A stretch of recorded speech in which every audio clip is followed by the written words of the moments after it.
اسلامی تحریک کیا ہے اور کیوں ہونا چاہیے؟ یہ ایک معروف اور واضح اور جانی پہچانی چیز، خاص طور پر ان لوگوں کے لیے جو ایک عرصے سے تحریک کے ساتھ وابستہ ہے۔ اور آپ کے ذہن میں یہ سوال پیدا ہو سکتا ہے کہ بار بار کی کہی ہوئی اور بار بار کی سنی ہوئی بات کے اوپر گفتگو کیوں ضروری؟ بات یہ ہے کہ کسی بھی تحریک کے لیے اور اس سے وابستہ لوگوں کے لیے اپنی زندگی کے ہر مرحلے پر سب سے زیادہ ضروری بات یہ ہے کہ ان کا اصل مقصد ہے اور جو اصل دعوت ہے اس کا شعور برابر تازہ ہوتا رہے۔ اسی لیے آپ دیکھتے ہیں کہ قرآن مجید ایک ہی بات کو بار بار دہراتا رہا، اور مکے کی پہلی وحی سے لے کر اور مدینے کی آخری وحی تک چند باتیں ہیں جن کا تذکرہ بار بار کیا جاتا ہے۔ لوگ کہہ سکتے تھے کہ ہم تو یہ جانتے ہیں کہ ایک اللہ کی بندگی کا ذکر ہے، اس کو دوبارہ دہرانے کی کیا ضرورت ہے؟ ہم یہ جانتے ہیں کہ اللہ تعالیٰ ہر چیز جانتا ہے، اس کو بار بار کہنے کی ضرورت ہے۔ لیکن یہ دراصل وہ بنیادیں ہیں کہ جن کا تذکرہ اور جن کی تازگی بڑی اہم ہے، اور اس لیے اہم ہے کہ کسی چیز کا معلوم ہونا اور کسی چیز کا یاد رہنا، ان دونوں کے اندر بڑا فرق ہے۔ اور جیسا میں نے آپ سے عرض کیا تھا کہ انسان کی جو دو بنیادی فطری کمزوریاں ہیں، ان میں سے پہلی کمزوری جہالت کی کمزوری نہیں ہے بلکہ بھول جانے کی اور غفلت کی کمزوری۔ اسی لیے اگر معلوم ہے تو اس کی یاد دہانی ضروری ہے، اور اگر معلوم نہیں ہے تو پھر اس کا صحیح فہم اور شعور ضروری ہے۔ یہ اپنے لیے بھی ضروری ہے، تحریک کی ساری سرگرمیوں، منصوبوں اور پروگراموں کو صحیح رخ پر رکھنے کے لیے بھی ضروری ہے، اور دعوت کو صحیح انداز میں پیش کرنے کے لیے بھی ضروری ہے۔ ہوتا یہ ہے جیسا کہ ہم اپنی زندگی کے اندر ہی محسوس کرتے ہیں کہ جب تحریکوں اور تنظیموں پر ایک لمبا وقت گزر جاتا ہے تو مقاصد کے اندر آمیزش شروع ہوتی ہے، اور بظاہر جو مقصود اصلی ہوتا ہے اس کے ساتھ دوسرے مقاصد آ کر شامل ہوتے چلے جاتے ہیں۔ ایسا بھی ہوتا ہے کہ بعض اوقات ڈھانچہ رہ جاتا ہے اور روح غائب ہو جاتی ہے۔ دستور میں لکھے ہوئے نصبالعین اور مقاصد کا تعلق عملی زندگی سے کٹ جاتا ہے، اور وہ لوگ کہ جو اس لٹریچر کو پڑھ کے تحریک کے ساتھ آئے ہیں، جس میں کہ راہ رو خوش بمنزل اور وہ قافلہ جو چل رہا ہو پشاور کی طرف اور اس کے اوپر بورڈ لگا ہو کراچی کا، ان کو تو خاص طور پہ اس بات کی ضرورت ہے کہ وہ جائزہ لیتے رہیں کہ جو بورڈ لگا ہوا ہے اسی سمت میں جا رہے ہیں، یا ہم نے پیٹ کر کے دوسری طرف چلنا شروع کر دیا یا دوسری راہوں پر نکل گئے۔ اس تفریح کا مقصد یہ نہیں ہے کہ ہم نکل گئے ہیں، بلکہ اس کا مقصد صرف یہ ہے کہ ہم اس بات کو تازہ کر لیں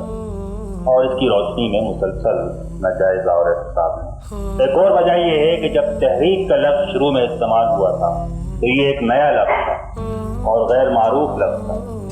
اور اس لفظ کی کوئی متبادل، یعنی یہ لفظ خود قرآن و سنت کی لغت میں نہیں پایا جا سکتا۔ اب یہ لفظ مشہور بھی ہو گیا ہے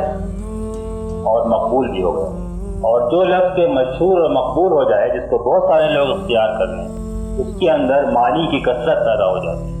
جو شخص جہاں پر بھی جو کام کر رہا ہے وہ اس کو ایک معنی دیتا ہے،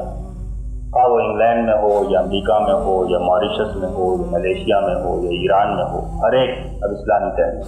چنانچہ ہر ایک کا عمل اور اس کے تصورات اسلامی تحریک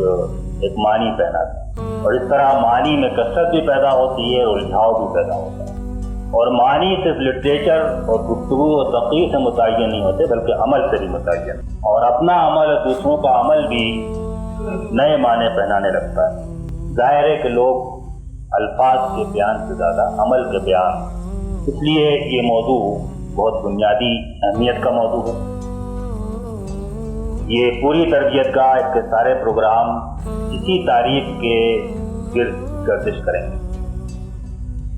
اور اسی کے تناظر میں، پرسپیکٹو میں ہر چیز جو ہے وہ بیان ہے۔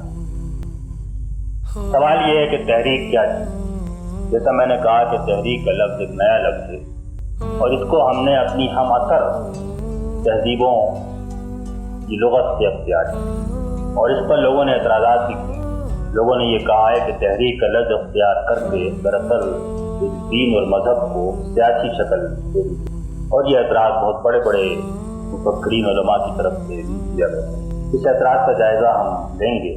لیکن فی الحال ہم یہ دیکھیں کہ فی الواقع تحریک کا لفظ کن معنوں کے اندر استعمال ہے۔ اگر ہم ڈکشنری کی طرف جائیں تو تحریک کے معنی یہ ہیں کہ مسلسل عمل اور کوشش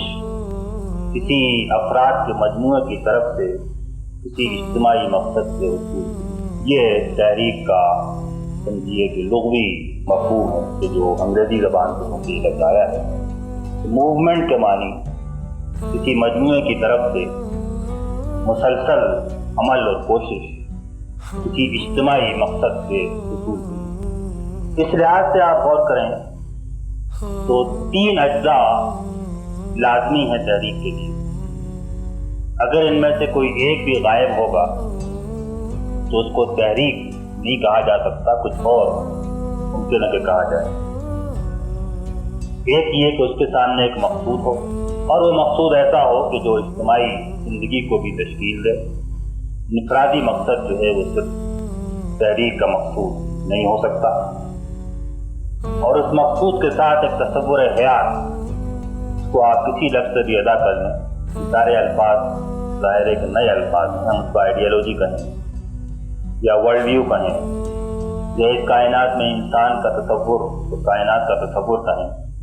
بہرحال اس کے بغیر اجتماعی مقصد کا تعین۔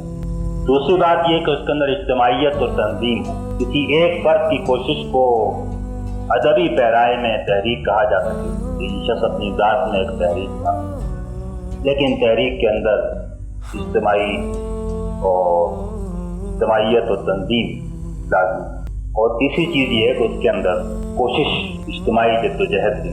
شامل ہے۔ گویا کہ یہ 3 چیزیں بالکل اس کے اندر تحریک کے لفظ کے اندر بنیادی طور پہ شامل ہیں، اور ان میں انہی 3 کو سامنے رکھ کے ہم کو دیکھنا پڑے گا کہ اسلامی تحریک کیا ہے، اور پھر اگر ہم اپنا جائزہ لینا چاہیں تو اسی کو سامنے رکھ کے جائزہ لینا ہوگا، جو میرا کام نہیں بلکہ آپ کا کام ہے۔ لیکن اس تحریک میں جو اصل لفظ ہے وہ تحریک کا لفظ نہیں ہے بلکہ اسلامی تحریک ہے، اس لیے کہ ہم بار بار اسلامی تحریک کا لفظ بولتے ہیں۔ گویا اس تحریک کی ہر پہلو، ہر ڈائمنشن جو ہے وہ اسلامی کا لفظ جو ہے متعین کرے گا، اس کی تعریف کرے گا، اس کی رہنمائی کرے گا، اس کو تشکیل دے گا۔